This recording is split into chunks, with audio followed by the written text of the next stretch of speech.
सरगुजा पहुंचे हैं सीएम विष्णुदेव साय।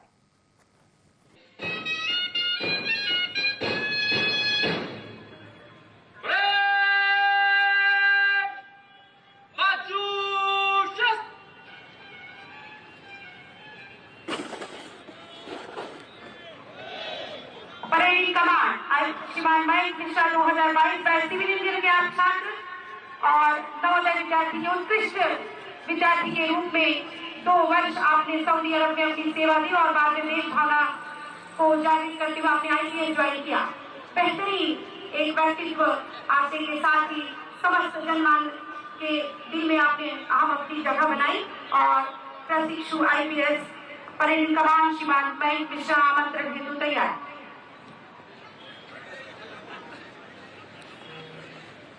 गणतंत्र दिवस परेड आपके निरीक्षण के लिए तैयार है।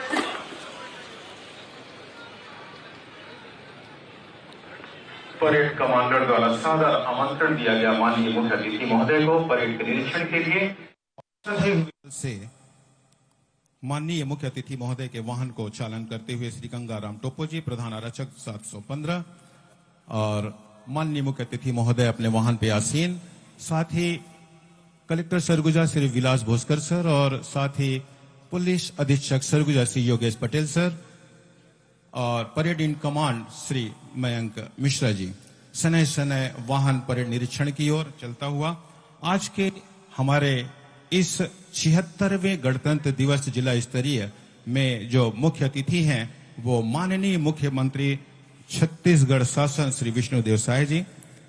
21 फरवरी 1964 को ग्राम बगिया जिला जशपुर में जन्म हुआ माननीय मुख्य अतिथि महोदय का और हायर सेकेंडरी तक की शिक्षा लोहिला उच्चतर माध्यमिक विद्यालय कुनकुरी जिला जशपुर से प्राप्त की और इसके पश्चात ग्राम पंच से अपने राजनीतिक जीवन की शुरुआत 1979 में और शीघ्र ही 1990 में निर्विरोध ग्राम सरपंच के रूप में चयनित और शीघ्र ही 1990 से लेकर के 1998 तक सदस्य प्रदेश विधानसभा तपकरा से और सांसद के रूप में 13वीं लोकसभा 1999, 14वीं लोकसभा 2004, 15वीं लोकसभा 2009, 16वीं लोकसभा 2014 लगातार 4 बार संसदीय क्षेत्र रायगढ़ से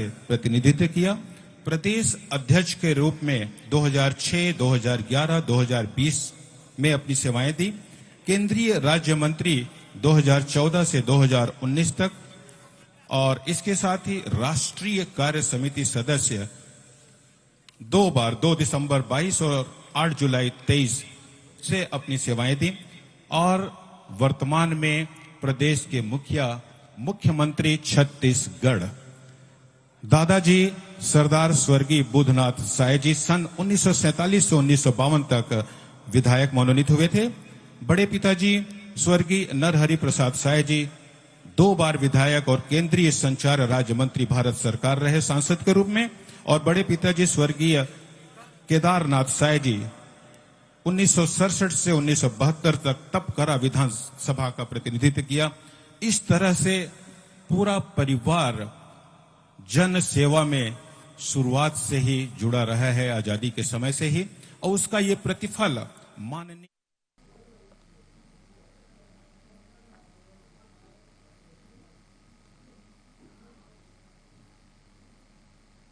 तो आपको बता दें समारोह में परेड के साथ विभिन्न विभागों द्वारा राज्य शासन की योजनाओं, कार्यक्रमों और उपलब्धियों पर आधारित झांकियां निकाली जाएंगी। स्वागत करें और परेड का नेतृत्व parade commander IPS Aditya Singhania करेंगे।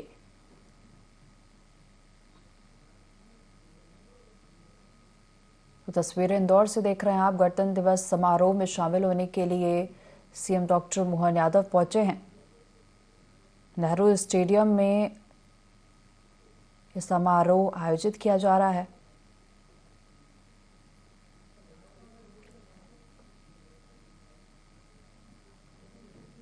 तो परेड समारोह में परेड का आयोजन किया जाएगा और विभिन्न विभागों द्वारा राज्य शासन की योजनाओं, कार्यक्रमों और उपलब्धियों पर आधारित झांकियां भी निकाली जाएंगी।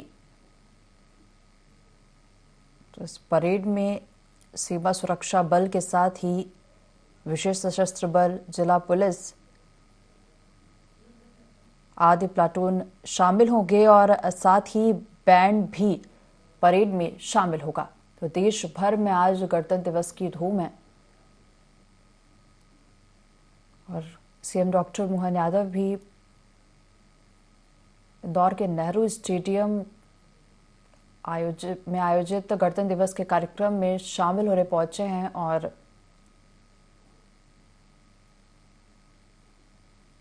आपको बता दें, परेड में विभिन्न विभागों द्वारा शासन योजनाओं, कार्यक्रमों और उपलब्धियों पर आधारित झांकियां भी परेड के साथ ही निकाली जाएंगी। मुख्यमंत्री परेड की सलामी लेंगे और वहीं विभिन्न प्लाटून आकर्षक मार्च पास्ट भी प्रस्तुत करेंगे। आधे परेड में सीमा सुरक्षा बल, RAPTC, प्रथम वाहिनी विशेष सशस्त्र बल, 15वीं वाहिनी विशेष सशस्त्र बल, जिला पुलिस, जिला होमगार्ड सशस्त्र और शामिल होंगे और साथ ही बैंड भी परेड में शामिल रहेगा। अन्नपूर्णा गुर्जर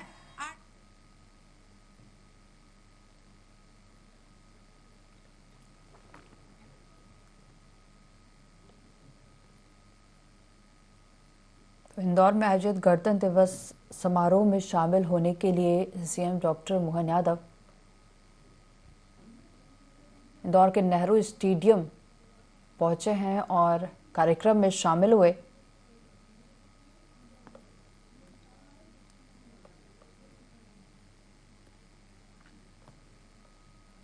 तो इस ध्वजारोहण कार्यक्रम के बाद मुख्यमंत्री परेड की सलामी लेंगे और वही विभिन्न प्लाटून आकर्षक मार्च पास्ट भी प्रस्तुत करेंगे। इसके साथ ही स्कूली बच्चे भी देशभक्ति गीतों पर आधारित सांस्कृतिक कार्यक्रम की प्रस्तुतियां सलामी दी और बड़े गर्व के साथ उन्होंने स्वीकार किया और साथ ही साथ आने वाले दिनों के लिए भी उन्होंने शुभकामनाएं प्रदान की। Platoon number 12 Sandhyagiri guide Ambika mission उच्चतर माध्यमिक विद्यालय बिरनी बेड़ा ने अपने नेतृत्व में पूरी टीम के साथ उन्हें सलामी दी और उन्होंने स्वीकार किया। Platoon commander 13 guide Anupriya Kispotta Ursuline girls higher secondary school Ambikapur, उन्होंने सलामी दी और महोदय ने स्वीकार किया। इस तरह परेड की 3 टुकड़ियों में अंतिम खंड की प्लाटून कमांडर 14 गाइड खुशबू रानी एकांश शासकीय कन्या शिक्षा परिसर पूरी टीम के साथ उन्होंने अपने मुख्य अतिथि महोदय को इन आशाओं के साथ उन्हें सलामी दी कि आने वाले समय में हम बालिकाओं का भविष्य और उज्जवल होगा। ऐसी कामनाओं के साथ दर्शक दीर्घा के ठीक समीप माननीय मुख्य अतिथि महोदय का वाहन।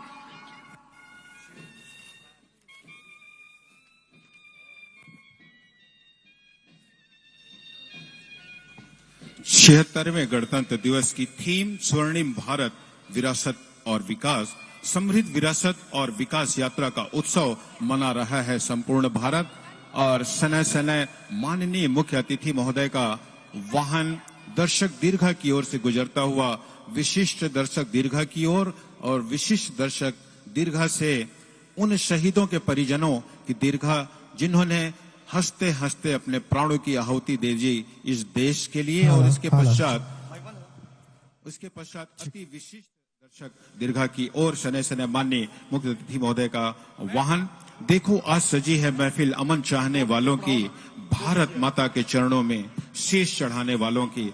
असाधारण है ये जवान जो सामने आज के इस अभियान प्रेरण के लिए अपने आप को तैयार किए हैं, हजारों में से चयनित होकर के उपस्थित आज के इस दिवस के लिए।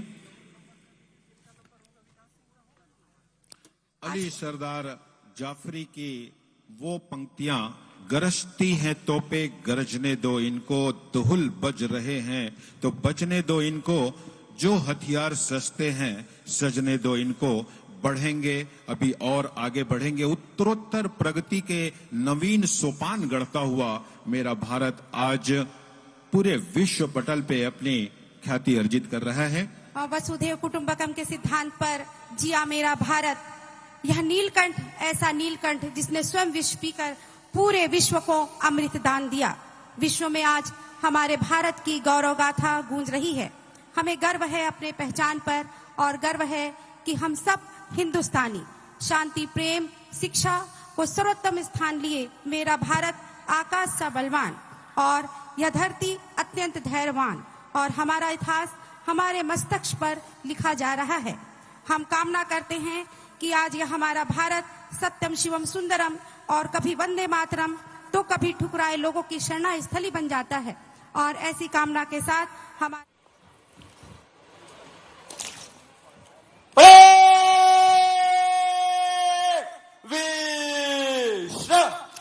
माननीय मुख्यमंत्री महोदय जी से अनुरोध अपना संदेश हम सब के लिए उद्बोधित करें।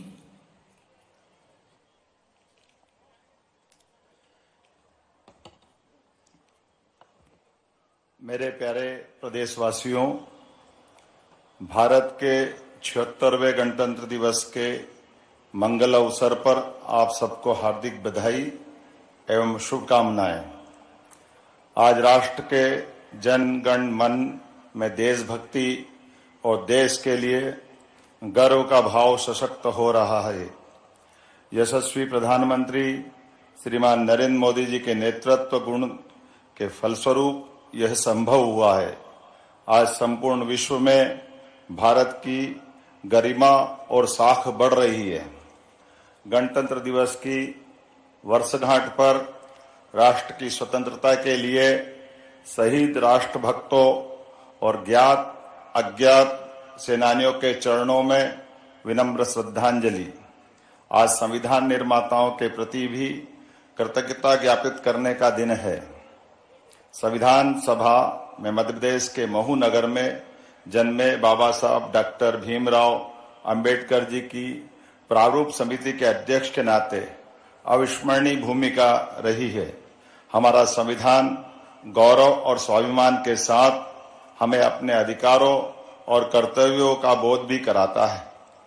संविधान दिवस के माध्यम से हमारा राष्ट्र संविधान की महिमा को एक उत्सव के रूप में मनाता है।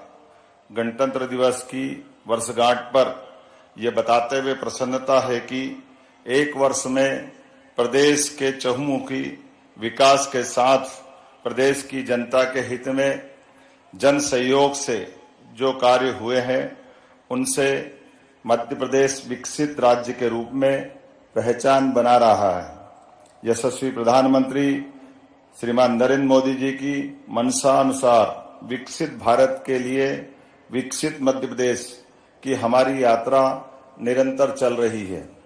प्रधानमंत्री श्रीमान नरेंद्र मोदी जी की मौजूदगी में 17 दिसंबर 2024 को जयपुर में इस परियोजना का त्रिपक्षीय अनुबंध हुआ है। परियोजना के माध्यम से कुल 6,73,000 हेक्टेयर क्षेत्र सिंचित होगा। प्रदेश की भीतर भी नदी जोड़ो अभियान को क्रियान्वित करने की दिशा में उल्लेखनीय काम प्रारंभ हुए हैं। नदी जोड़ो अभियान हमारे अपने प्रदेश के राज्य के अंदर भी और राज्य के बाहर भी दोनों तरफ से समान रूप से किया जा रहा है। राज्य के बाहर पार्वती काली सिंध चंबल परियोजना जो राजस्थान के साथ हमारा 20 वर्ष से ज्यादा समय से उलझा हुआ मसला था, उसको सुलझा करके हमारे देश के राज्यों के अंदर सौहार्दपूर्ण वातावरण का एक नया अध्याय गढ़ने का प्रयास हुआ है। इसी प्रकार से बुंदेलखंड की धरती को केन बेतवा लिंक योजना के माध्यम से पूरे क्षेत्र में मध्य प्रदेश और उत्तर प्रदेश की धरती पर आपस में मिलकर के बुंदेलखंड के प्यास मिटाने के साथ साथ समृद्धि के द्वार भी खोलने का प्रयास हमारी सरकार के द्वारा किया गया है। मुझे इस बात की प्रसन्नता है, राज्य के बाहर जिस प्रकार से नदी जोड़ो परियोजनाओं को हमने लागू करने का प्रयास किया है, उसी संदर्भ में हमने अपने राज्य के अंदर भी खास करके एक नदी से दूसरे नदी की कठिनाइयों के लिए कहीं सीवर से जुड़ी हुई परेशानी होगी, कहीं और कोई कारण से नदी सूखी या एक नदी में बाढ़ आती है, ऐसे में एक नदी से दूसरी नदी जोड़ करके हम अपनी इन समस्याओं का समाधान खोज सकते हैं। इसका बेहतर उदाहरण इंदौर और उज्जैन के बीच निकलने वाली सीवर से जुड़ी हुई कान नदी की पुरानी एक ऐसी कठिनाई थी जिस कठिनाई के कारण से वर्षों से हमारा गंदा पानी उज्जैन की क्षिप्रा को प्रभावित करता था। ऐसे में एक नदी जोड़ो अभियान राज्य के अंदर भी लेने का प्रयास किया है, जिसके माध्यम से अब यहाँ इंदौर से निकलने वाली कान्ह नदी का पानी यहाँ से निकल करके बजाय क्षिप्रा में मिलने के वो अपनी दूसरी एक नदी वो भी इंदौर से ही निकलती है, लेकिन डाउन स्ट्रीम में जब डैम में ऊपर पानी भरा रहेगा शुद्ध जल, तो नीचे जो पानी शुद्ध होकर के मिलेगा जिसको किसान अपने काम में ले सकेंगे। इस कान्ह नदी और एक तरह से गंभीर नदी जोड़ने का एक राज्य के अंदर का ये भी अनुपम उदाहरण बना है, जो विश्व में पहला एक राज्य के अंदर नदी जोड़ो अभियान का दूसरा अध्याय लिखा जाना लगेगा। यशस्वी प्रधानमंत्री श्रीमान नरेंद्र मोदी जी ने ज्ञान का मंत्र दिया, जिसका अर्थ गरीब, युवा, अन्नदाता और नारी। ज्ञान के ध्यान के ध्येय वाक्य को साकार करने के लिए मध्य प्रदेश सरकार संकल्पबद्ध होकर कार्य कर रही है।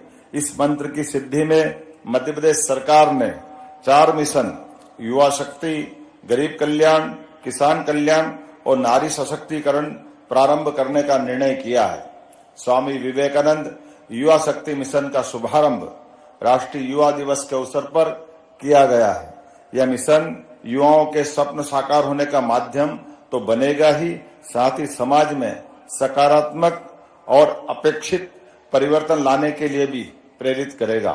गुणवत्तापूर्ण शिक्षा, कौशल विकास और क्षमता संवर्धन, उद्यमिता को प्रोत्साहन और रोजगार, सामाजिक पहल, सामाजिक सद्भाव इस मिशन के प्रमुख स्तंभ है। सरकार 5 वर्ष में युवाओं के लिए 2,50,000 सरकारी नौकरियों में भर्ती करने का लक्ष्य रख रही है।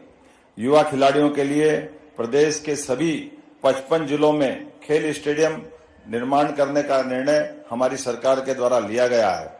गरीब कल्याण का मिशन गरीब और वंचित वर्ग को सामाजिक सुरक्षा, रोजगार और बुनियादी सुविधाएं प्रदान करना है। यह मिशन मुख्यतः 3 घटकों यथा बहुआयामी गरीबी इंडेक्स में सुधार, आजीविका सुदृढ़ीकरण और विद्यमान संगठनों के सशक्तिकरण पर केंद्रित है।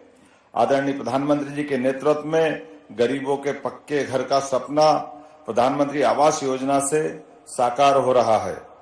योजना में प्रदेश के 36 लाख ग्रामीण और 8 लाख से अधिक शहरी परिवारों को पक्का मकान उपलब्ध कराया गया है। केंद्र सरकार द्वारा निःशुल्क राशन वितरण योजना को वर्ष 2028 तक बढ़ा दिया गया है। भारत सरकार द्वारा जनजाति ग्रामों में 100% सैचुरेशन के लिए धरती आबा जनजाति ग्राम उत्कर्ष अभियान प्रारंभ किया गया है।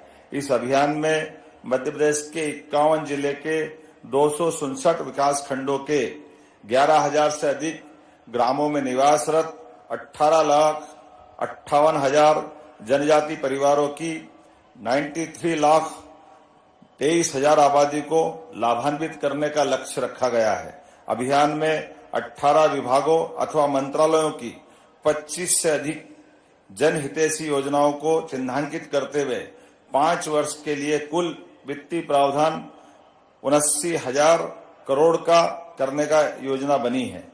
रानी दुर्गावती श्री अन्न प्रोत्साहन योजना में किसानों को 1,000 रुपया प्रति क्विंटल की दर से अधिकतम 3,900 रुपया प्रति हेक्टेयर की सहायता दी जा रही है। 0% ब्याज पर अल्पकालीन फसल ऋण के लिए इस वर्ष 600 करोड़ की राशि का प्रावधान किया गया है। विगत वर्ष में किसानों को समर्थन मूल्य पर उपार्जित गेहूं पर प्रति क्विंटल 125 रुपये का बोनस प्रदान किया गया है। मध्य प्रदेश में कृषि उत्पादन में निरंतर अग्रणी स्थान बनाए रखने की जिद है और मुझे इस बात की प्रसन्नता है, लगातार कृषि कर्मण पुरस्कार जीतते हुए हम अपने इस रिकॉर्ड को कायम रखे हुए हैं। लेकिन अब मुख्यमंत्री सोलर पंप योजना अब प्रधानमंत्री कृषक मित्र सूर्य योजना के नाम से हमने लागू की है, जिसके कारण कृषकों को सौर ऊर्जा के लाभ से लाभान्वित करने के लिए प्रदेश में अस्थायी विद्युत कनेक्शन लेने वाले लगभग 1.25 लाख किसानों को सौर ऊर्जा पंप प्रदान किए जाएंगे। किसानों को अधिक दाम प्रदान करने वाली फसलों को लेने के लिए भी प्रोत्साहित किया जाएगा तथा फसल विविधीकरण को बढ़ावा दिया जाएगा। प्रदेश के सिंचित रकबे को अगले 5 वर्ष में 50 लाख हेक्टेयर से बढ़ाकर 100 लाख हेक्टेयर करने का लक्ष्य रखा है। दुग्ध उत्पादन बढ़ाने के लिए मध्य प्रदेश सरकार और राष्ट्रीय डेयरी डेवलपमेंट बोर्ड के माध्यम से एमओयू हुआ है। वर्तमान में प्रदेश के लगभग 6000 गांवों में प्राथमिक दुग्ध समितियां हैं। प्रदेश के समस्त गांवों के लिए दुग्ध समितियों को गठन करने का लक्ष्य हमारी सरकार ने रखा है। सांची ब्रांड को और मजबूत किया जा रहा है। मध्य प्रदेश में देश के कुल दूध उत्पादन को बढ़ाकर 20% तक करने का भी हमारी सरकार ने लक्ष्य रखा है। सरकार का प्रयास मध्य प्रदेश को देश की डेयरी कैपिटल बनाना है। राष्ट्रीय डेयरी विकास बोर्ड के अनुबंध से राज्य के पशुपालन एवं डेयरी विभाग के माध्यम से सहकारी प्रणाली भी सशक्त होगी। प्रदेश के सभी जिलों में गौशालाओं का सुचारू संचालन होगा। प्रदेश के बड़े नगरों में आधुनिक गौशालाओं का निर्माण किया जाएगा। यशस्वी प्रधानमंत्री श्रीमान नरेंद्र मोदी जी के द्वारा ग्वालियर में 10,000 से अधिक गायों की एक सक्षम आधुनिक आत्मनिर्भर गौशाला का प्रारंभ हम करा चुके हैं। धीरे धीरे करके हमारे राज्य के बड़े नगर निगमों में इंदौर, भोपाल, उज्जैन, जबलपुर इत्यादि स्थानों पर भी इसी प्रकार की गौशालाएं बनाने का निर्णय हमारी सरकार के द्वारा करवाया गया है। मुझे इस बात की प्रसन्नता है, पशुपालकों और किसानों को गौपालन प्रोत्साहन देने के लिए 10 गाय से ज्यादा पालने पर सरकार अनुदान देने का विचार कर रही है। पंजीकृत गौशालाओं में भी प्रति गोवंश मिलने वाली 20 रुपये आहार राशि बढ़ाकर 40 रुपये करने का हमारी सरकार के द्वारा निर्णय किया गया है। इसी प्रकार से मछुआरा बंधुओं को मत्स्य पालन के लिए भी अलग अलग प्रकार की कई सुविधा देने का निर्णय भी हमारी सरकार के द्वारा किया गया है। नारी सशक्तिकरण मिशन का लक्ष्य महिलाओं को आत्मनिर्भर बनाने के साथ उन्हें आर्थिक, सामाजिक, शैक्षणिक रूप से सशक्त बनाना है। मिशन के माध्यम से महिलाओं और बालिकाओं की शिक्षा, स्वास्थ्य, पोषण, आर्थिक विकास के साथ ही उनकी सुरक्षा एवं उन तक विभिन्न सरकारी सेवाओं की पहुंच सुनिश्चित करना है। मध्य प्रदेश सरकार ने शासकीय सेवाओं में महिलाओं को 35% आरक्षण देने का निर्णय किया है। प्रधानमंत्री मातृ वंदना योजना के क्रियान्वयन में भी प्रदेश राष्ट्रीय स्तर पर अग्रगण्य राज्य में शामिल हुआ है। योजना के प्रारंभ से अब तक 42 लाख महिलाओं को लाभान्वित किया है। जननी सुरक्षा योजना में वित्त वर्ष 2024 तक लगभग 6 लाख हितग्राहियों को 79 करोड़ रुपए की राशि का भुगतान किया गया है। लाडली बहना योजना में 1.25 लाख करोड़ से अधिक पात्र बहनों को योजना का लाभ अब तक दिलवाकर लगभग 30,765 करोड़ से अधिक की राशि का अंतरण किया गया है।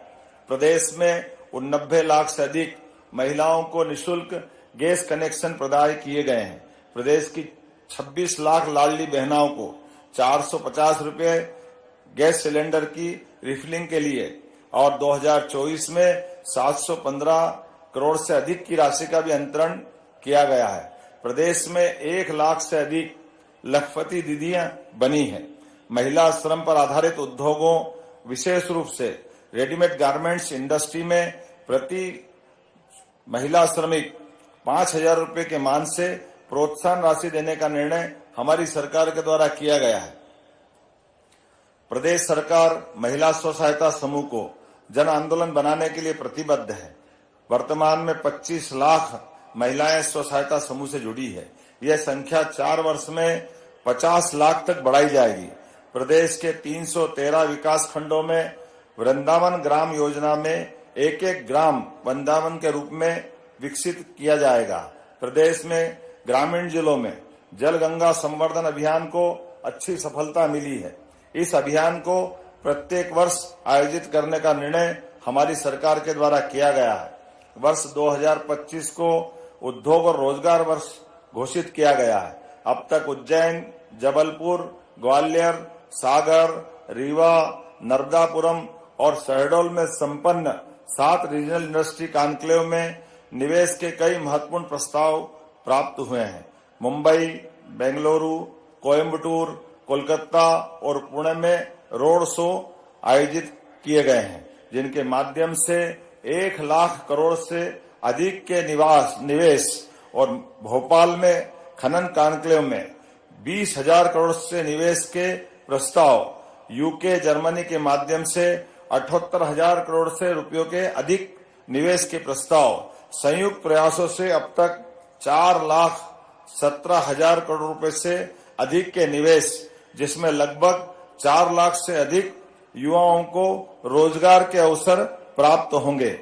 मध्य प्रदेश में उद्योग के विभिन्न निवेश के अभियान चलाए जा रहे हैं, जिसके माध्यम से मध्य प्रदेश ने देश के अंदर अब निवेश करने के लिए एक तरह से सबसे आकर्षक राज्य का अपना दर्जा पाया है।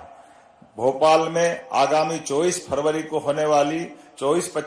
को होने वाली ग्लोबल इन्वेस्टर समिट की तैयारियां प्रारंभ कर दी गई है। जैसा कि आपको जानकारी देते हुए मुझे प्रसन्नता है कि हमारे यशस्वी प्रधानमंत्री श्रीमान नरेंद्र मोदी जी स्वयं इस निवेश कार्यक्रम का शुभारंभ करने के लिए आने वाले हैं।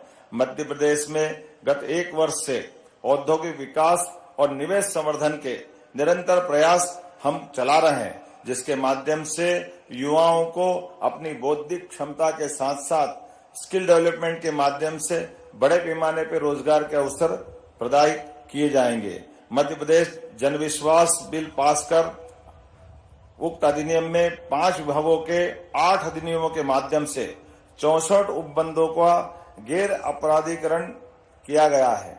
सतत टिकाऊ तेज गति से विकास के लिए वर्तमान वित्त वर्ष में पिछली बार की तुलना में 16% से अधिक प्रदेश का बजट अर्थात 3,65,000 करोड़ रुपए का किया गया है, जिसको आगामी 5 वर्ष में 2 गुना करने का हमने लक्ष्य रखा है। प्रदेश में अब प्रति व्यक्ति आय भी बढ़कर के 1,42,000 से अधिक हो चुकी है।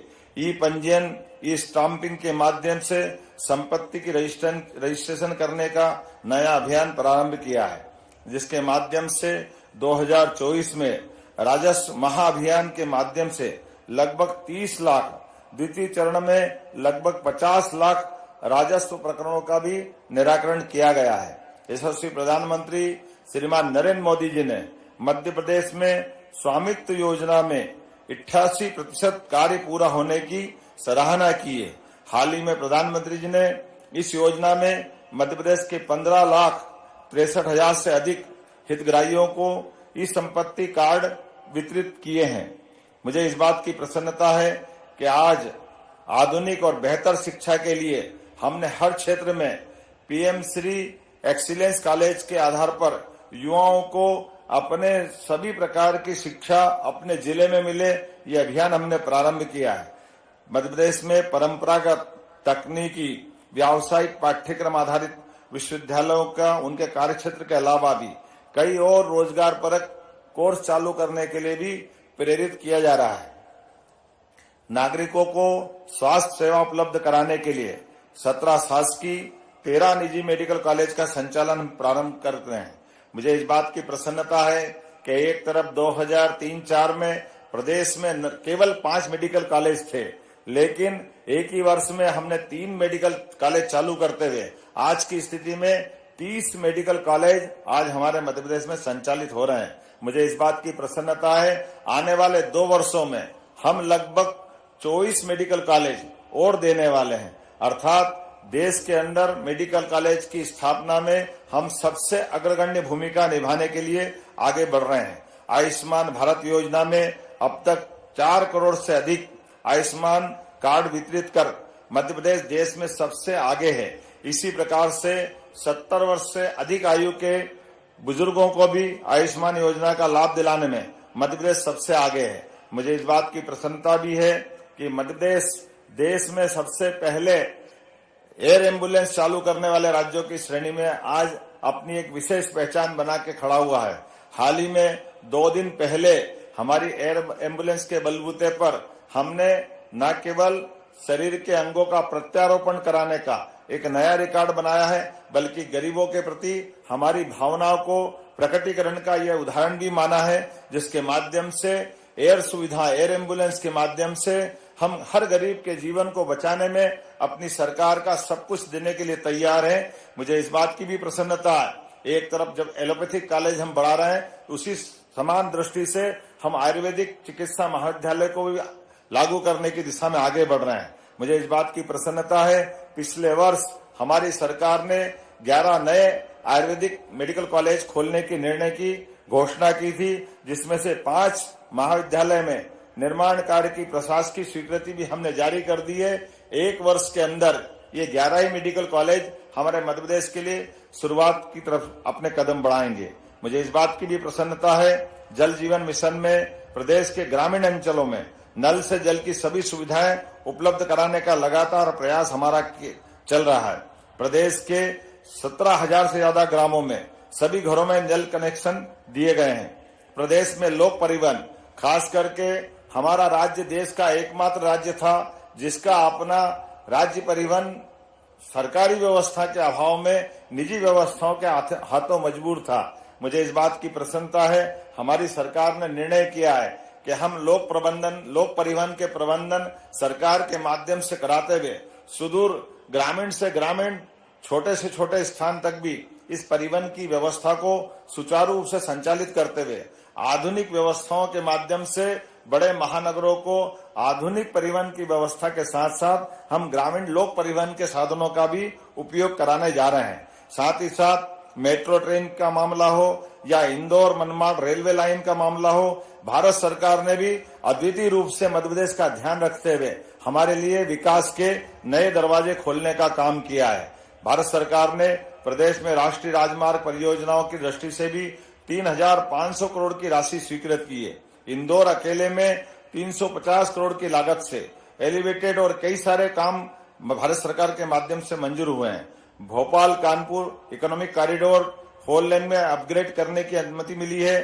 प्रदेश में विमानन सेवाओं के विस्तार की दृष्टि से भी मुझे इस बात की प्रसन्नता है, मध्य प्रदेश वो राज्य है जो कम समय में भी काफी बड़े पैमाने पर हमारी विमानन सेवाओं का उपयोग राज्य की बेहतरी के विकास के लिए करने जा रहा है। रीवा एयरपोर्ट के संचालन के साथ हमारा राज्य है।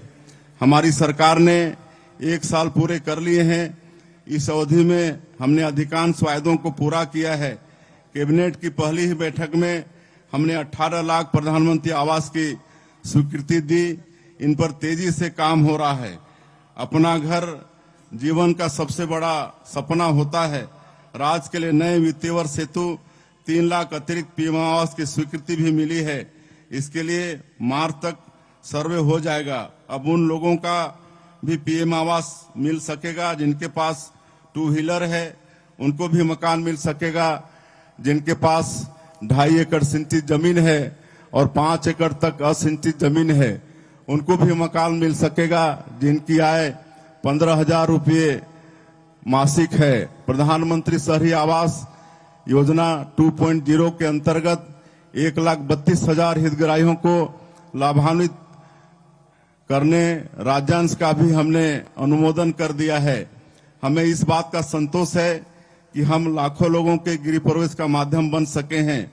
हमारी सरकार ने जरूरतमंद 68 लाख परिवारों को 5 साल तक मुफ्त राशन देने का निर्णय भी लिया है। तेंदुपत्ता संग्राहकों के लिए संग्रहण दर 4,000 रुपये से बढ़ाकर हमने 5,500 रुपये कर दिया है। छत्तीसगढ़ महतारी को संवारने में बड़ी भूमिका हमारी मातृशक्ति की है। वे हर दिन कड़ी मेहनत कर विकसित छत्तीसगढ़ की नींव रख रही हैं। उन्हें आर्थिक रूप से सशक्त करना हमारा संकल्प है। इसके लिए हमने सरकार गठन के 3 महीने के भीतर ही महतारी बंधन योजना का क्रियान्वयन आरंभ कर दिया। करीब 70 लाख माता बहनों को अब तक हम इस योजना की 11 किस्त दे चुके हैं। हर माह की पहली तारीख को हम महतारी बंधन योजना के रूप में माताओं बहनों के लिए खुशियों का रिचार्ज कर देते हैं। यह राशि उनके बजट को व्यवस्थित करने में, अपने सपनों को पूरा करने में मदद करती है। यह महिलाओं की अपनी निधि है, वे इसे अपनी इच्छा से खर्च कर रही हैं।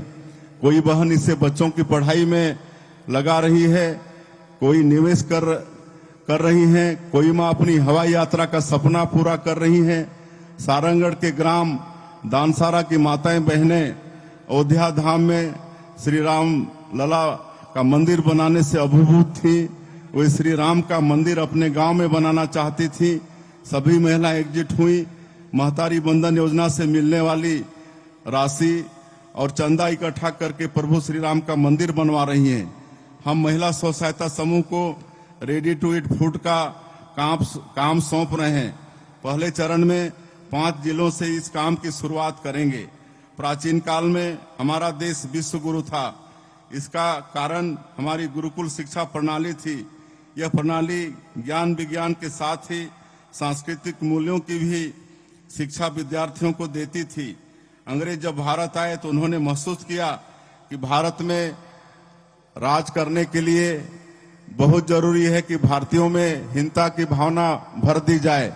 उन्होंने प्राचीन पद्धति समाप्त कर मैकाले द्वारा लाई गई अंग्रेजी शिक्षा प्रणाली लागू की। इसके चलते हमारे मनीषियों द्वारा लिखे श्रेष्ठ ग्रंथों की स्मृति भी जनमानस में धुंधली होती गई। मोदी जी ने आधुनिक ज्ञान विज्ञान के साथ ही हमारी सांस्कृतिक उपलब्धियों और गौरवशाली परंपरा को शामिल करने वाली नई शिक्षा प्रणाली हमें दी है। छत्तीसगढ़ में हमने इसे लागू किया है। हम 18 स्थानीय भाषाओं में बच्चों को शिक्षा दे रहे हैं। 341 पीएम श्री विद्यालय हमने आरंभ किए हैं। हम बच्चों को एआई और रोबोटिक्स की शिक्षा भी दे रहे हैं। हम यह मानते हैं कि बच्चों चित्र को लाने का प्रयास करेंगे। दूसरी तरफ प्रत्येक नगरीय निकाय में गीता भवन बनाने का निर्णय भी हमारी सरकार के द्वारा लिया गया है। लोक माता अहिल्या देवी की 300वीं जयंती के अवसर पर उनके सम्मान में महेश्वर में मंत्री परिषद की बैठक करने की पहल भी हमारे द्वारा की गई है। सिंहस्थ 2028 को वैश्विक आयोजन बनाया जाएगा। क्षिप्रा का जल निर्मल और प्रवाहमान बना रहे, इसीलिए भी हम इस पे काम कर रहे हैं। मध्य प्रदेश के पर्यटन को नित्य नए आयाम मिल रहे हैं। इंदौर, ग्वालियर, जबलपुर, भोपाल, रीवा, सिंगरौली ऐसे कई स्थानों पर राज्य के अंदर भी हमने पीएम श्री पर्यटन वायु सेवा भी प्रारंभ की है।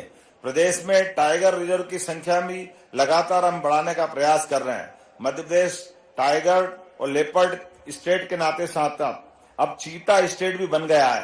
भोपाल का रातापानी प्रदेश का 8वां टाइगर रिजर्व बना है।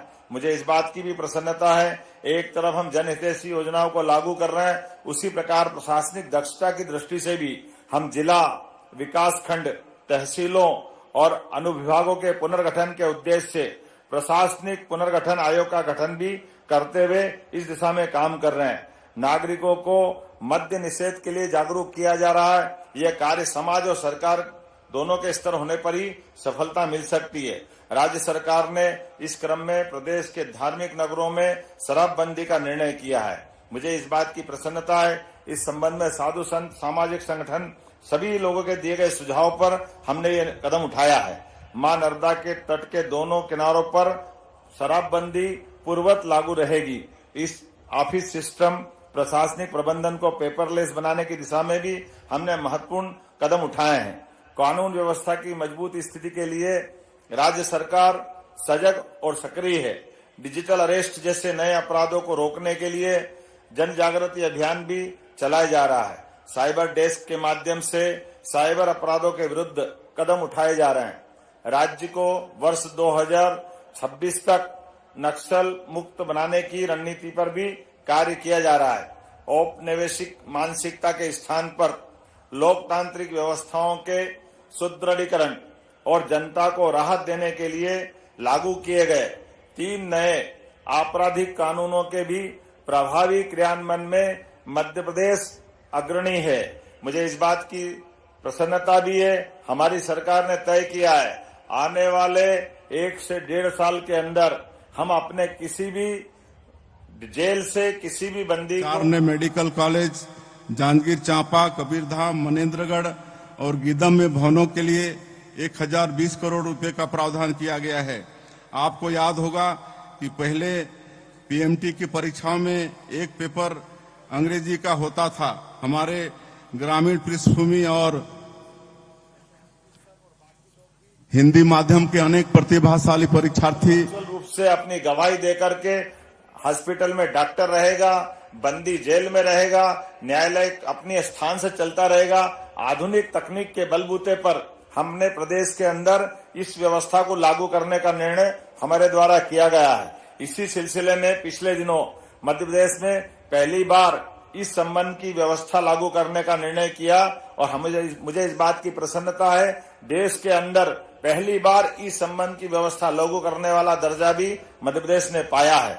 नए कानूनों की खास करके उनमें जनता की भागीदारी, अधिकारों को देने का हमारा उपक्रम, ये लगातार हम जनता के बीच मध्य प्रदेश के नए कानूनों को लागू करने के लिए 100% क्रियान्वयन करने के लिए प्रतिबद्ध हैं। जन कल्याण हमारे लिए सर्वोपरि है। गरीब, युवा, अन्नदाता, नारी के कल्याण के प्राथमिकता के अनुसार निरंतर विकास का ये यज्ञ जारी रहेगा। गत 1 वर्ष में प्रदेश की प्रगति के लिए जो निर्णय लिए गए वो आपके सबके सामने है। प्रदेश के नागरिकों का व्यापक जन समर्थन भी हमको मिला है। निश्चित यह संतोष का विषय हो सकता है, लेकिन लक्ष्य तो यही है, मध्य प्रदेश विभिन्न क्षेत्रों में अलग अलग मामलों में अग्रगण्य रहे, प्रदेश में विकास से निर्णायक परिवर्तन हो। हम कह सकते हैं यह गण और तंत्र की परिणामकारी उत्तरदायी संस्कृति का जीवंत चित्र है। मुझे इस बात की प्रसन्नता है, मध्य प्रदेश सच्चे अर्थों में विकास और समानता की दिशा में आगे बढ़ते हुए चित्रों के रंगों के निरंतर चटक और रेखाओं को अमिट बनाए रखने की दिशा में लगातार काम करता रहेगा। मध्य प्रदेश के सभी नागरिकों एक बार पुनः गणतंत्र दिवस की हार्दिक शुभकामना देते हुए मेरी अपनी बात को विराम देता हूं। जय हिंद। बहुत बहुत धन्यवाद। और समय लें, रजिस्ट्री करानी हो तो सुगम ऐप में क्लिक करें और बसों का लोकेशन जानना हो तो संगवारी ऐप देख लें। नागरिक सेवाओं की उपलब्धता डिजिटल गवर्नेंस के चलते काफी आसान हो गई है। शासकीय योजनाओं के क्रियान्वयन पर नजर रखने के लिए हमने अटल मॉनिटरिंग पोर्टल आरंभ किया है। इससे न केवल महत्वपूर्ण योजनाओं के क्रियान्वयन की जमीनी जानकारी मिलती है, अपितु इसे बेहतर करने के लिए आवश्यक दिशा भी मिलती है। हमारी सरकार भ्रष्टाचार के प्रति जीरो टॉलरेंस पर न केवल भरोसा करती है, अपितु इसे क्रियान्वित भी करती है। खनिज में हमने मैनुअल पास को समाप्त कर ऑनलाइन ट्रांजिट पास आरंभ कर दिए हैं। शासकीय खरीदी में भ्रष्टाचार रोकने के लिए हमने जेम पोर्टल को अनिवार्य कर दिया है। भारत सरकार राज्यों को बेहतर काम के लिए इंसेंटिव देती है।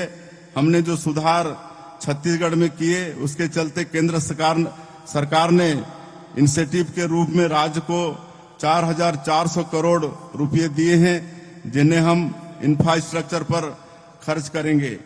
अपने भाचा भगवान श्री राम के आशीर्वाद से यह सब शुभ कार्य हम कर पाए हैं। ननिहाल के लोगों को अपने भांजे का आशीर्वाद हमेशा मिलता रहे।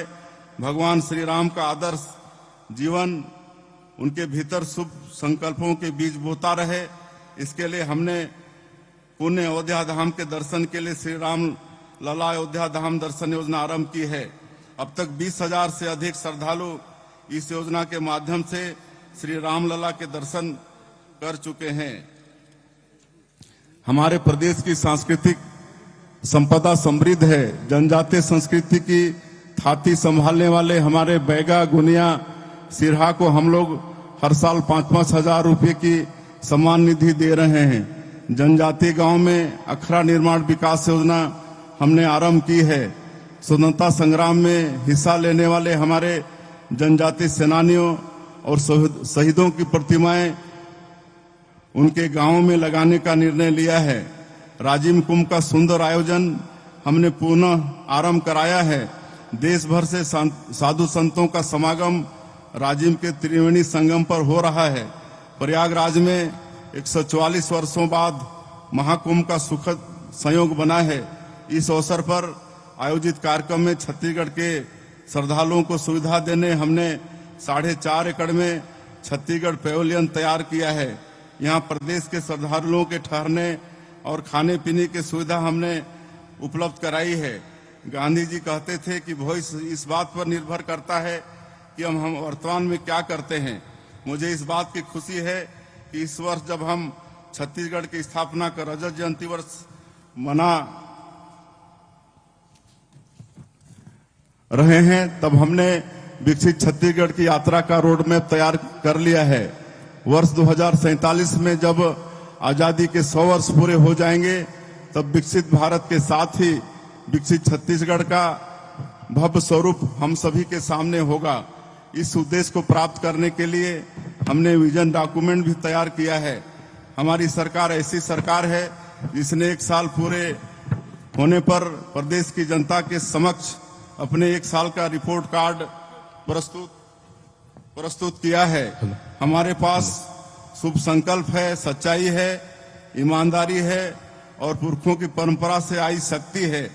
हम आप सभी के सहयोग से आगे बढ़ेंगे और हर बाधा को पार कर एक उज्जवल सशक्त विकसित छत्तीसगढ़ के अपने सपने को मूर्त रूप देंगे। अथर्ववेद का मंत्र है, कृतम में दक्षिणे हस्ते जयो में सब आहिता। कार्य का शुभ संकल्प मन में हो तो सफलता जरूर मिलती है। गणतंत्र पर्व की आप सभी को पुनः बहुत बहुत शुभकामनाएं। जय भारत, जय छत्तीसगढ़। माननीय मुख्यमंत्री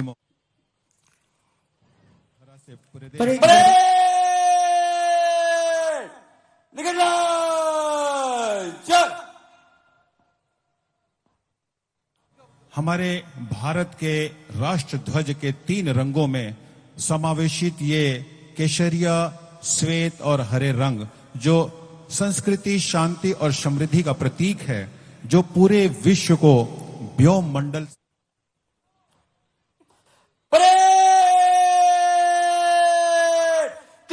तीन के कूच कदम में मन से गुजरेगी।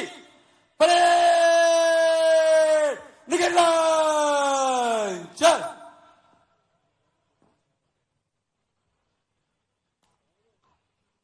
परेड बगल शस्त्र।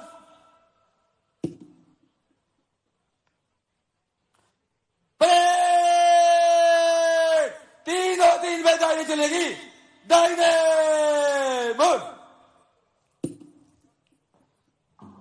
गणतंत्र की पावस बेला नव सृजन आह्वान कर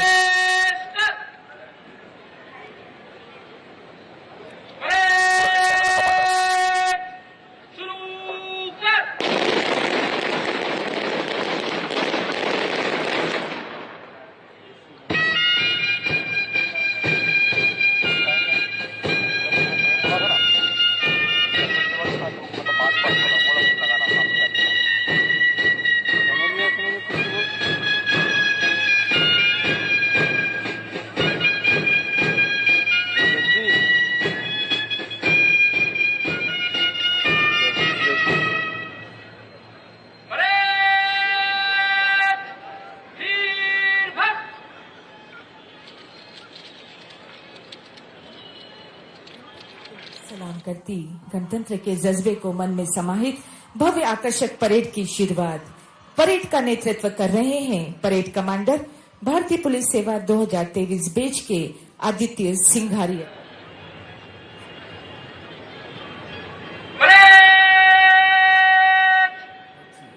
26 जनवरी वो तारीख जब हमारे भारत के लोकतंत्र ने पहली बार जन्म लिया था। वो संविधान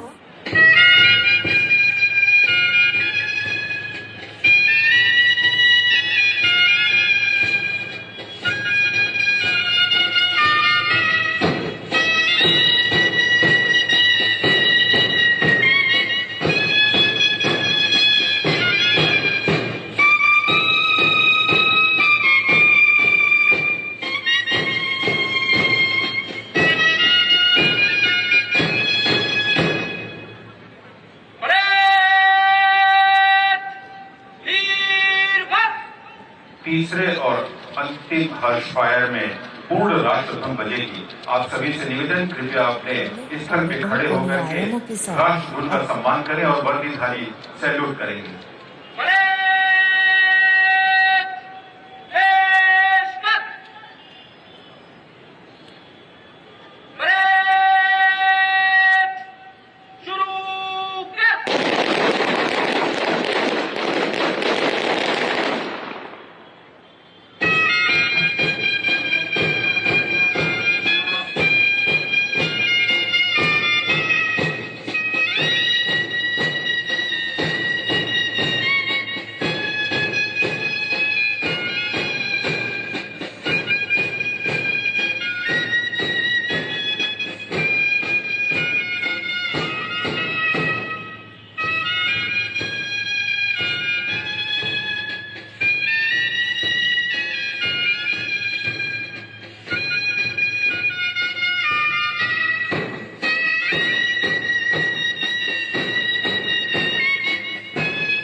गणतंत्र के जय घोष को विश्वव्यापी बनाने के लिए हर्षनाद किया गया और उसके प्रतीक के रूप में।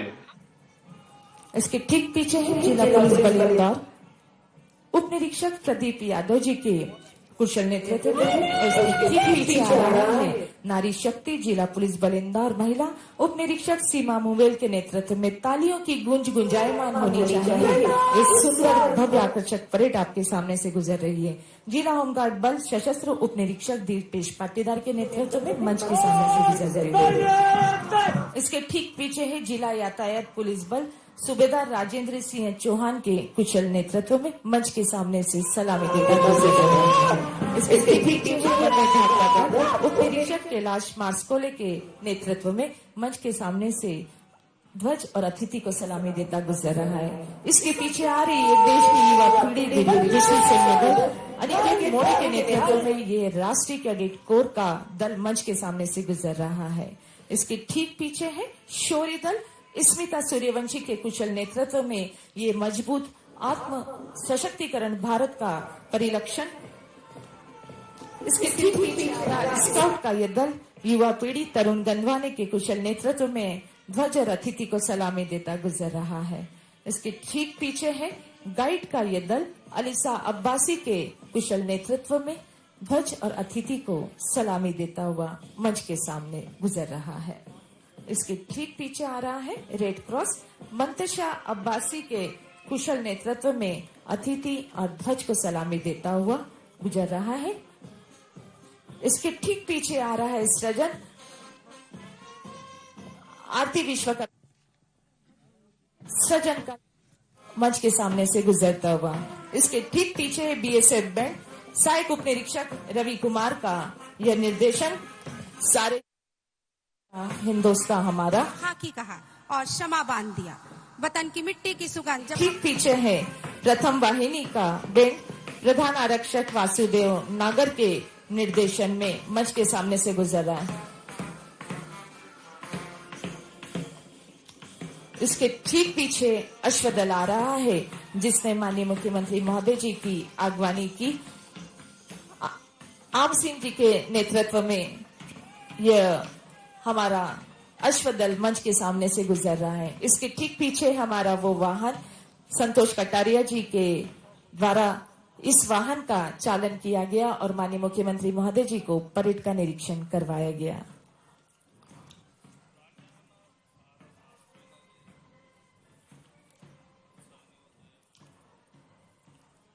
मैं माननीय मुख्यमंत्री महोदय जी से अनुरोध करूंगी कि हमारे परेड कमांडरों से परिचय प्राप्त करें।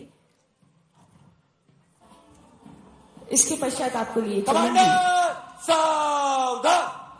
सांस्कृतिक प्रस्तुतियों की ओर। स्कूल शिक्षा विभाग का सुंदर संयोजन राष्ट्रीय पर्व हो या हो अन्य पर्व उत्सवी माहौल संगीत नृत्य की आभा के साथ सुंदर सा प्रतीत होता है। जय Hind sir. Aditya Singhariya parade commander IPS 76 आ रहा है। जय श्रीमान परेड टू ICS सूबेदार पूजा भगत।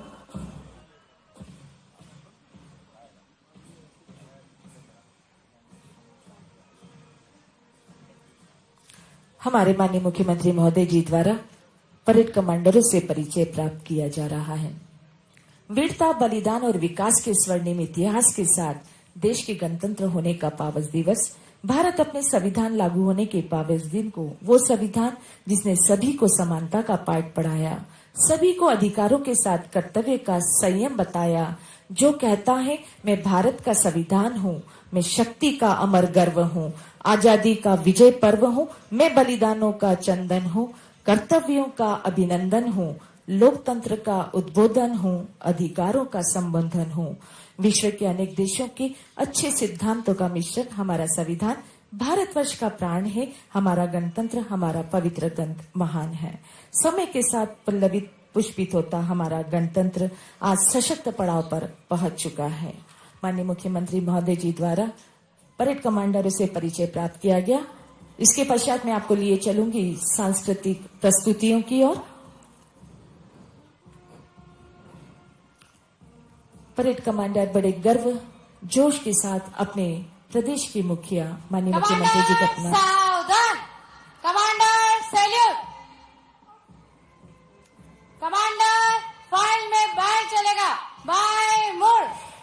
माननीय मुख्यमंत्री महोदय जी, स्वतंत्रता सेनानी, लोकतंत्र सेनानियों की दीर्घा में पहुंचकर कमांडर 4 श्रीमान शौकीलाल राज 2004 में आपकी भर्ती नगर सेना पुरुष का नेतृत्व सहायक उप निरीक्षक थाना मणिपुर ने सहस्त्र सलामी दी।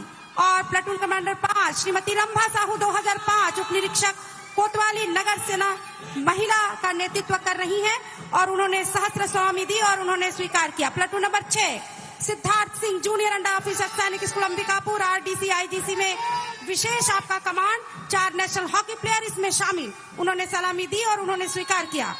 Platoon number 7 Balkrishna Rajwade senior under officer शासकीय स्नातक और कॉलेज, इसमें 10 अग्निवीर, 2 पैरा कमांडो पुलिस जिला बल का नेतृत्व। प्लाटून क्रमांक 8 एनसीसी गर्ल्स राजीव गांधी शासकीय स्नातकोत्तर महाविद्यालय Ambikapur, junior under officer Sushri Annapurna Gurjar के नेतृत्व में। प्लाटून क्रमांक 9 NCC girls Holy Cross Women's College Ambikapur, commander senior under officer Sushri Priya Mary Toppo के नेतृत्व में। प्लाटून क्रमांक 10 स्काउट सेंट जेवियर्स उच्च माध्यमिक विद्यालय, कमांडर अश्विन एक्का के नेतृत्व में। प्लाटून क्रमांक 11 गाइड शासकीय कन्या उच्च माध्यमिक विद्यालय अंबिकापुर, कमांडर सबीना सिंह के नेतृत्व में। प्लाटून क्रमांक 12 गाइड अंबिका मिशन उच्च माध्यमिक विद्यालय बिरनीबेड़ा अंबिकापुर, कमांडर संध्या गिरी के नेतृत्व में। प्लाटून क्रमांक 13 guide Ursuline girls higher secondary school Ambikapur, commander Anupriya Kispotta के नेतृत्व में। सलामी मंच के सम्मुख से गुजरते हुए प्लाटून क्रमांक 14 गाइड शासकीय कन्या शिक्षा परिसर अंबिकापुर, कमांडर खुशबू रानी एक्का के नेतृत्व में। शत शत नमन इस भारत भूमि को, अभिनंदन इस भारत भूमि का, जहां कण कण में भारत माता की जय जैसे जय घोष लेकर जवान चलते हैं। यह शानदार परेड, यह भूतपूर्व मंजर, हम सब इसके साक्षी बन रहे हैं। यह पावन धरती हम सबकी शक्ति का संचार करती है।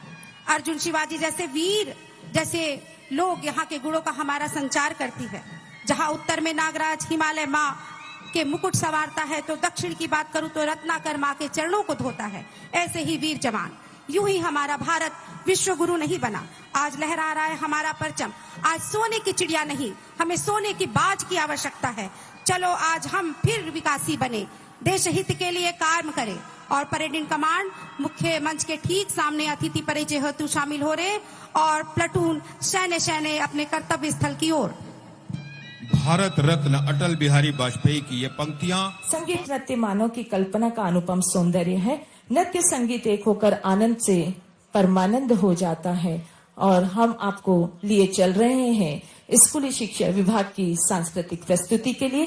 तो पहली प्रस्तुति के लिए हमारे साथ तैयार है CM राइस शासकीय अहिल्याश्रम कन्या उच्चतर माध्यमिक विद्यालय क्रमांक 2।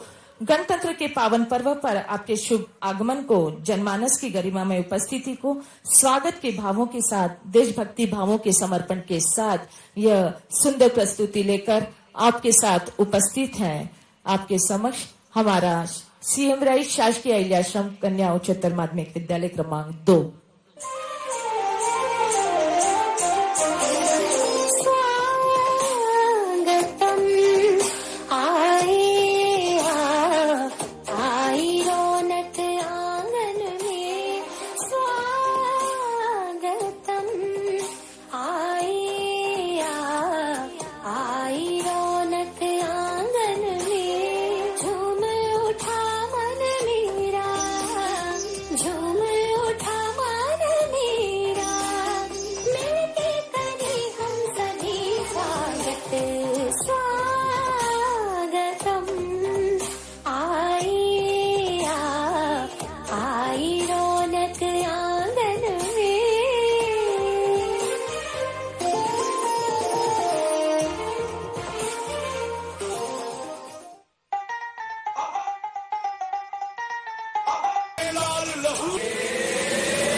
जाने जा जाने मन ये समा ये बहार दिल फिदा जानिसा।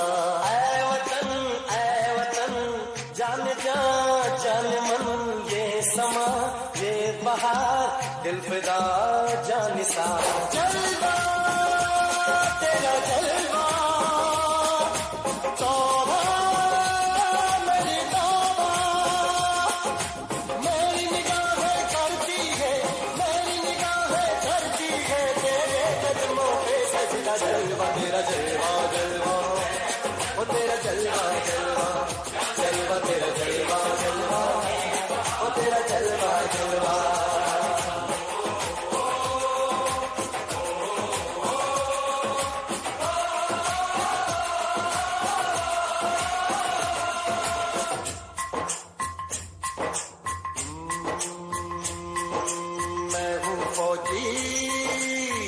मन मौजी, मैं हूँ फौजी, अरे तू मन मौजी।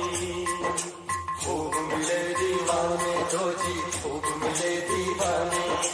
इस मिट्टी के साथ जुड़े हैं फर्ज मोहब्बत रोटी रोजी, फर्ज मोहब्बत रोटी रोजी। दिल के अंदर इश्क का जज्बा, दिल के अंदर इश्क का जज्बा, क्या जलवा क्या करता जलवा, तेरा जलवा जलवा, ओ तेरा जलवा जलवा, जलवा तेरा जलवा जलवा, ओ तेरा जलवा जलवा।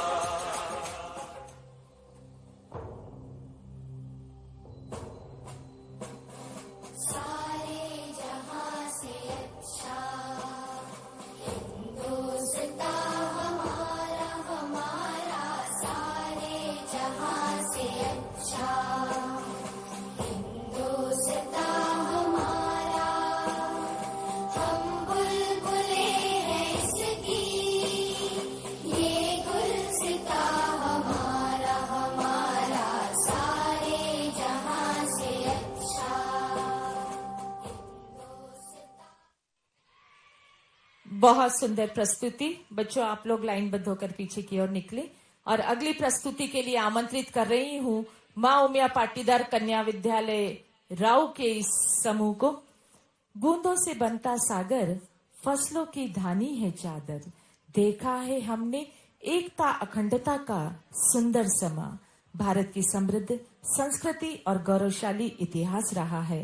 अपनी समृद्ध विरासत और विभिन्न परिदृश्यों एवं विविध संस्कृति के लिए जाना जाता हमारा भारत। भारत विविधता में एकता को समेटे विभिन्न रीति रिवाजों, समृद्ध परंपराओं को आत्मसात करने वाला देश।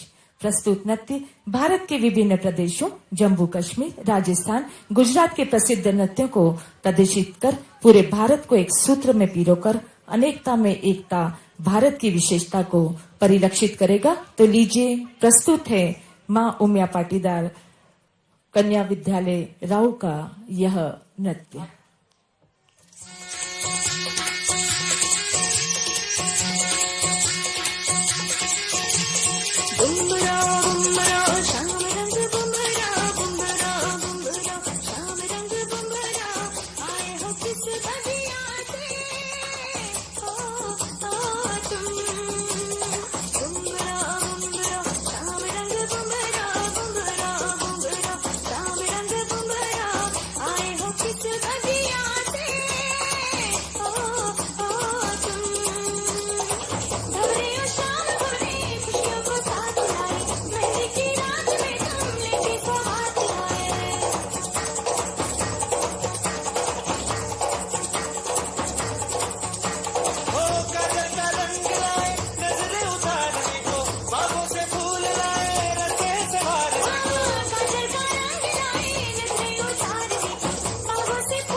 गुजराती माँ बोले काका, भाई काका। ल्या इंग्लिश माँ बोले अंकल, अंकल। ने गुजराती माँ बोले काका, काका। दीकरियों वाळानो जमानो आयो, दीकराना बाप पड़ी गया वाका। भाई भाई, भाई भाई। ये भला मोरी रामा, भला तारी रामा, भला मोरी रामा, भला तारी रामा, भला मोरी रामा, भला तारी रामा, भला मोरी रामा, भला तारी रामा।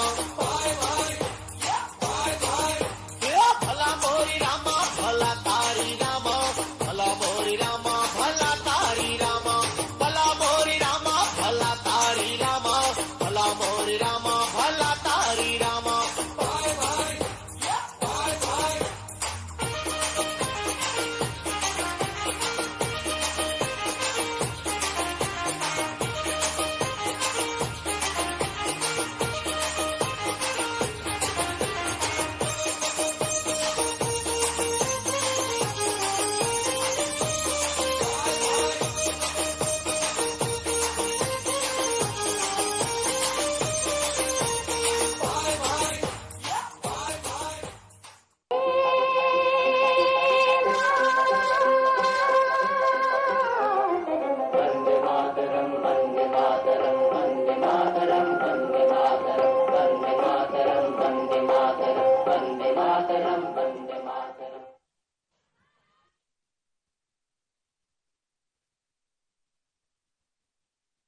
प्रस्तुति माँ उमिया पाटीदार की, और अगली प्रस्तुति के लिए आमंत्रित कर रही हूँ दिल्ली पब्लिक स्कूल राउ के समूह को। दिल्ली पब्लिक स्कूल राउ। भारत जमीन का टुकड़ा भर नहीं, जीता जागता राष्ट्र पुरुष है। स्वर्णिम भारत एक देश नहीं, पवित्र विचार है जो हर हृदय में पलता है। देवों की प्रधानमंत्री द्वारा अमर जवानों को श्रद्धांजलि के पश्चात ये समारोह विधिवत प्रारंभ होता है।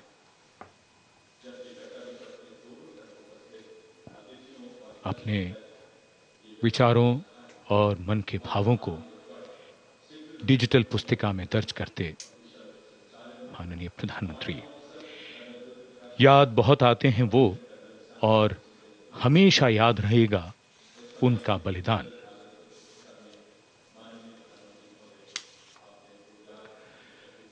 क्या तुम्हें मालूम था कि तुम इतने याद आओगे, देश पर जान लुटाओगे, फिर जैसे फलक पे सितारा बन जाओगे। जब भी देखोगे हमें तो संतोष बहुत होगा। जिस देश की रक्षा अपने लहू से की है, उसके यश और मान में वृद्धि की है, उसे तुम पर नाज है। तुम मान हो हमारा, देश का अभिमान हो। अमर जवानों को नमन।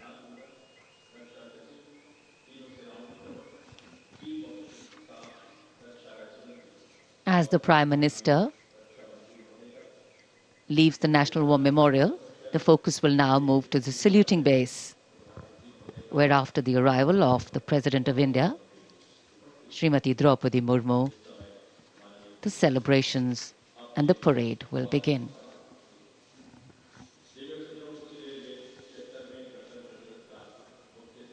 माननीय प्रधानमंत्री श्री नरेंद्र मोदी राष्ट्रीय समर स्मारक से प्रस्थान कर रहे हैं कर्तव्य पथ की ओर।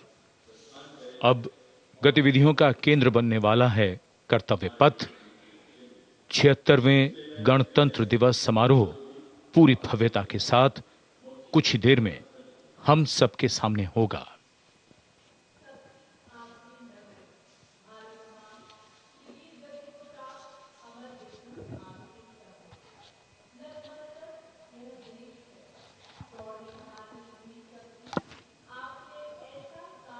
A beautiful winter morning, a slight breeze picking up, of course, the flutter in the flag and also the spirits of everyone here.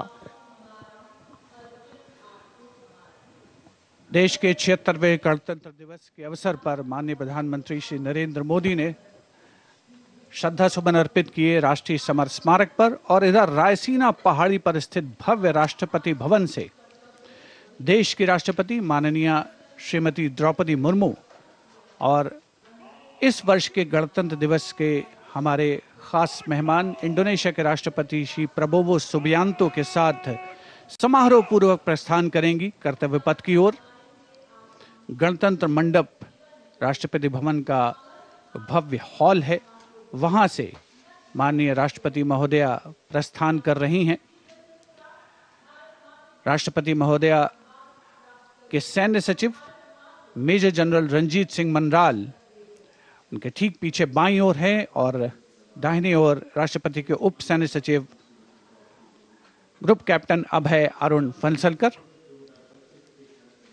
राष्ट्रपति महोदया के एडीसीज भी सधे कदमों से आगे की ओर बढ़ते नजर आ रहे हैं। दाहिनी ओर हैं लेफ्टिनेंट कमांडर सानिल उमेश पारुलेकर और बाईं ओर major Avinash Chhetri.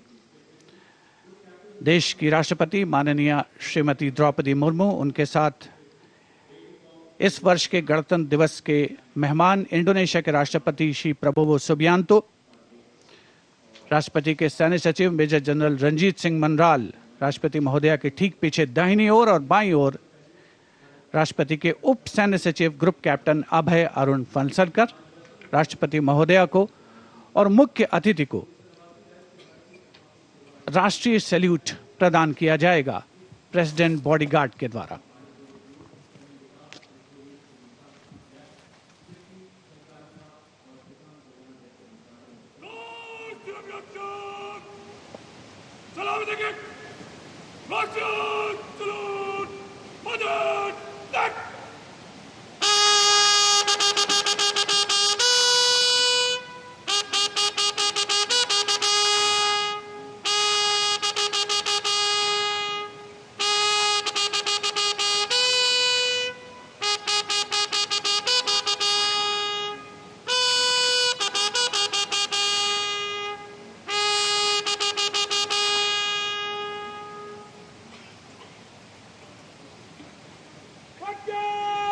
And here, let's take a moment to honor the President's bodyguards, one of the most prestigious regiments of the Indian Armed Forces.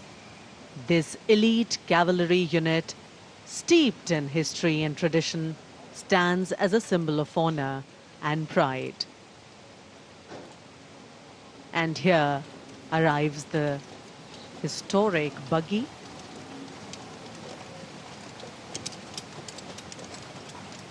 Coming back to the President's bodyguards, which is the oldest regiment in the Indian Army, originally known as the Governor General's bodyguards. It has evolved to become the ceremonial and operational unit it is today, with the dual role of ceremonial duties and operational responsibilities. The President's bodyguard is not just a symbol of grandeur, but also of readiness and valor. Dressed in their immaculate ceremonial attire, complete with vibrant turbans, they ride their magnificent steeds with unmatched grace and discipline. Their iconic presence at state ceremonies, including Republic Day, adds to the grandeur of the event. देश की सेनाओं की सर्वोच्च commander, Bharat की राष्ट्रपति माननीय श्रीमती द्रौपदी मुर्मू और इस वर्ष के 76वें गणतंत्र दिवस के मुख्य अतिथि इंडोनेशिया के राष्ट्रपति श्री प्रबोवो सुबियांतो पारंपरिक बग्घी में विराजमान हो चुके हैं और समारोह पूर्वक राष्ट्रपति महोदया का काफिला कर्तव्य पथ की ओर प्रस्थान करेगा, जहां पर गणतंत्र दिवस की मुख्य परेड का आयोजन हो रहा है। राष्ट्रपति के अंगरक्षक, घुड़सवार अंगरक्षकों की रेजिमेंट भारतीय सेना की सबसे वरिष्ठ रेजिमेंट है। इस रेजिमेंट के लिए ये गणतंत्र दिवस खास तौर पर पिछला वर्ष बहुत खास रहा था, क्योंकि प्रेसिडेंट बॉडीगार्ड ने वाराणसी में 1773 में अपनी स्थापना के 250 साल पूरे होने का जश्न मनाया था। राष्ट्रपति महोदया का काफिला रवाना हो रहा है राष्ट्रपति भवन के भव्य प्रांगण से। राष्ट्रपति के अंगरक्षकों को राष्ट्रीय ध्वज के साथ पूरी शान के साथ आगे बढ़ते हुए देखा जा सकता है। राष्ट्रपति महोदया की कार के दाहिने ओर रेजिमेंट के कमांडेंट कर्नल अमित बेरवाल अपने घोड़े ग्लोरियस पर मौजूद हैं और बाईं ओर अपने घोड़े सुल्तान पर रेजिमेंट के सेकंड इन कमांड यानी 2IC lieutenant colonel Angad Singh Thind हैं।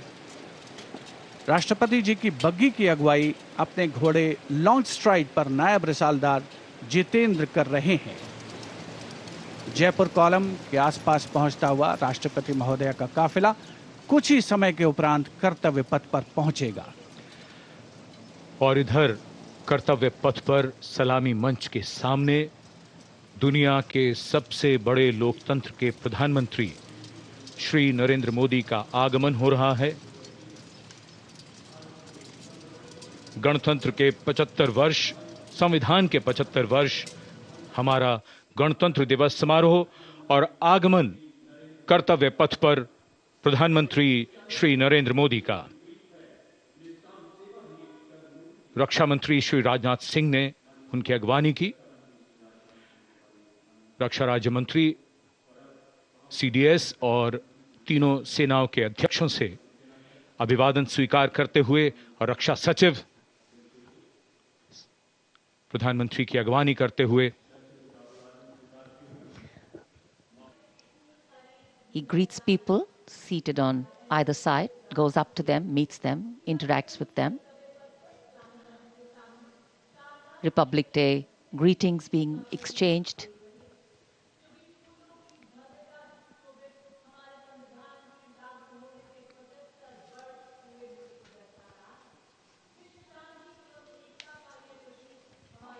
I think it's a special moment for all present.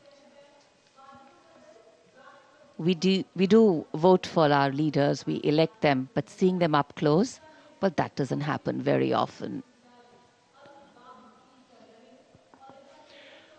प्रधानमंत्री के आगमन के साथ ही ये समारोह अपने भव्य प्रारंभ के निकट पहुंचता हुआ और माननीय प्रधानमंत्री, गणमान्य व्यक्तियों, अपने कैबिनेट सहयोगियों से मिलते हुए, उनका अभिवादन स्वीकार करते हुए बहुत ही खास अवसर है।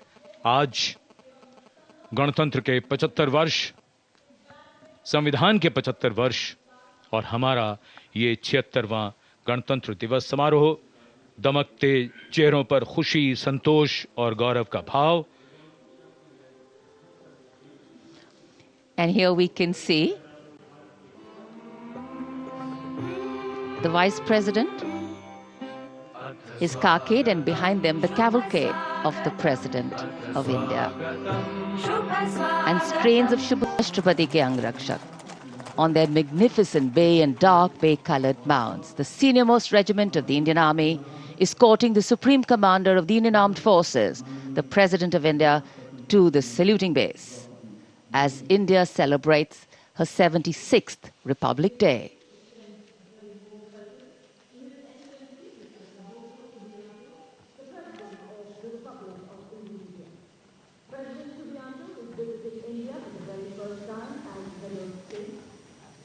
So, extending a warm welcome, the Republic of India extends a very, very warm welcome to the President of the Republic of Indonesia, Mr. Prabowo Subianto, our chief guest for India's 76th Republic Day celebrations, arriving here along with the President of India. गणतंत्र दिवस समारोहों पर ये विशेष अवसर, देश की माननीय राष्ट्रपति जी का आगमन और उनके साथ हमारे मुख्य अतिथि इंडोनेशिया के राष्ट्रपति Shri Prabowo Subianto. India and Indonesia, two nations that share millennia-old cultural and trade links with shared religious traditions of Buddhism and Hinduism, and a strong treaty of friendship and strategic partnerships. In fact, India and Indonesia's multifaceted partnership stands as a cornerstone of regional security, economic growth, and cultural diplomacy, with both nations well positioned to enhance their global outreach.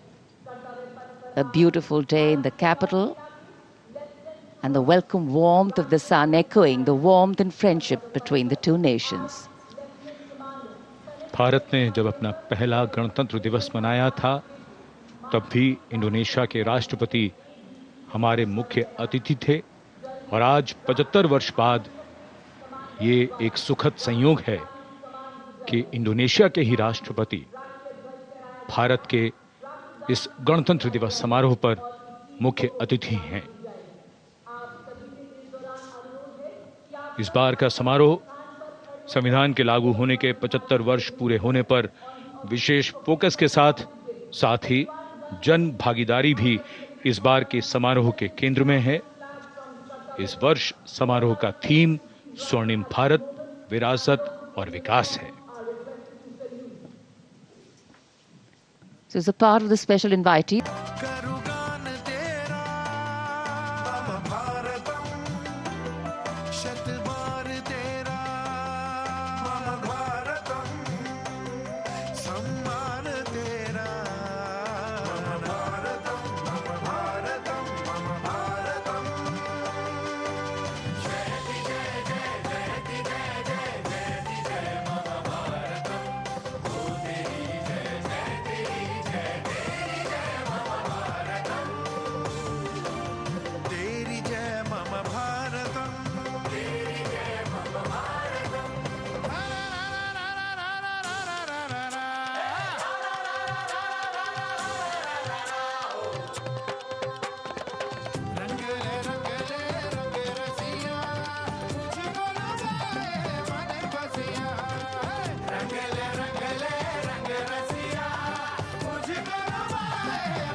मम भारतम्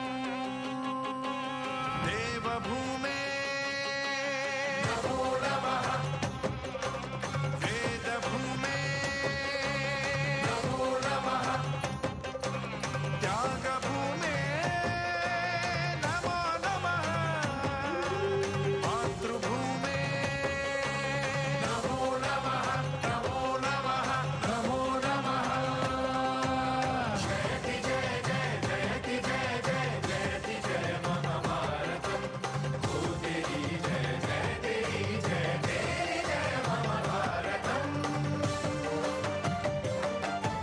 जयति जय जय जयति जय जय जयति जय मम भारतम् ओ तेरी जय जय तेरी जय तेरी जय मम भारतम् तेरी जय मम भारतम् तेरी जय मम भारतम् तेरी जय मम भारतम्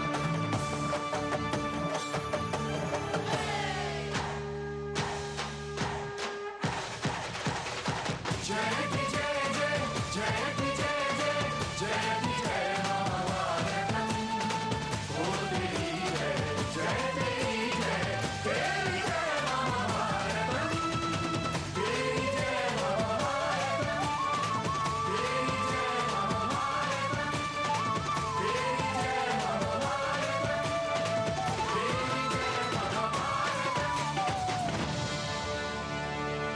जयति जय जय मम भारतम् भारतम् मम भारतम्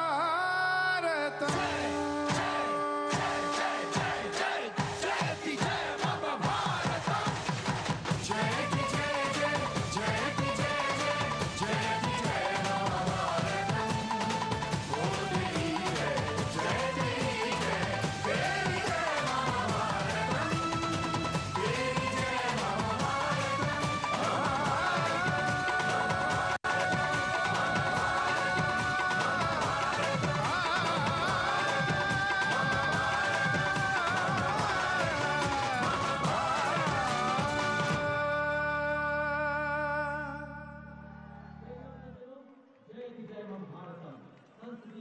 So there we are, viewers.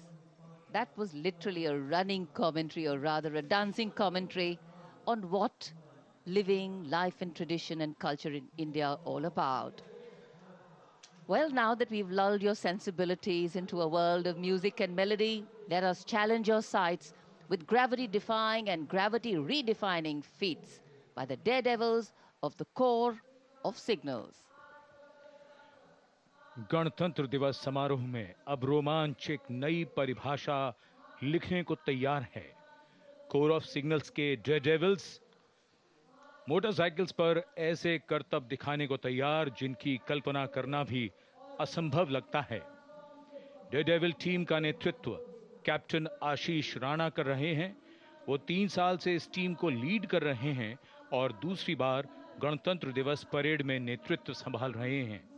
इस बार डेयरडेविल्स की टीम 2 विश्व रिकॉर्ड बनाने की नीयत से कर्तव्य पथ पर उतर रही है। डेयरडेविल बनने के लिए निडरता, लगन और लगातार अभ्यास पहली शर्तें हैं। In fact, when you see what they actually do, you will wonder if the devil would also dare to do these.